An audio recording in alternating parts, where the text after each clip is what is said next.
મહીસાગર જિલ્લાના સંતરામપુર શહેરના bypass road વિસ્તાર મુરલીધર પાસે વહેલી સવારના સમયે એક ગમખ્વાર માર્ગ અકસ્માતની ઘટના સામે આવી, જેમાં અમદાવાદથી પોતાના વતન દાઉદ ખાતે ગ્રામ પંચાયતના ચૂંટણીના મેદાન માટે પરત ફરી રહેલા તુફાન ગાડીમાં બેઠેલા 13 જેટલા મજૂરોનો ટાટા ટર્બો ટ્રેલર સાથે સંતરામપુર બાયપાસ પાસે અકસ્માત સર્જાયો હતો। આ અકસ્માતમાં સ્થળ પર જ 2 વ્યક્તિઓના કરુણ મોત થયા છે, જ્યારે અન્ય તમામને ગંભીર ઇજાઓ પહોંચી હતી। તુફાન ગાડી અને ટ્રક આમને સામને અથડાઈ ગયા હતા અને આ ઘટનાની જાણ 108ને કરતા 4 જેટલી ગાડીઓ ઘટના સ્થળે આવી તમામ ઇજાગ્રસ્તોને સારવાર અર્થે સંતરામપુર સિવિલ હોસ્પિટલ ખસેડવામાં આવ્યા હતા।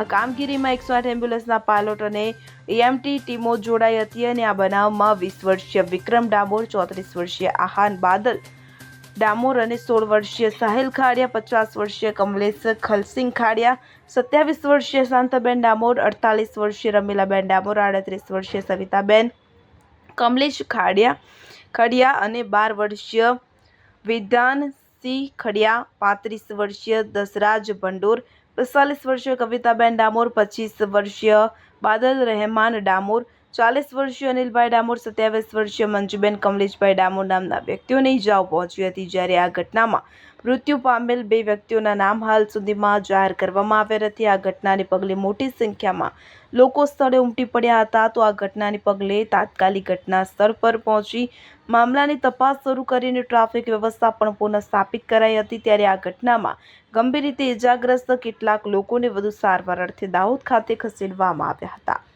સંદીપ દિવાસરે સાથે CN24 ન્યૂઝ મહીસાગર। હવે જુઓ દેશ દુનિયાની તમામ ખબરો તમારી આંગળીના ટેરવે।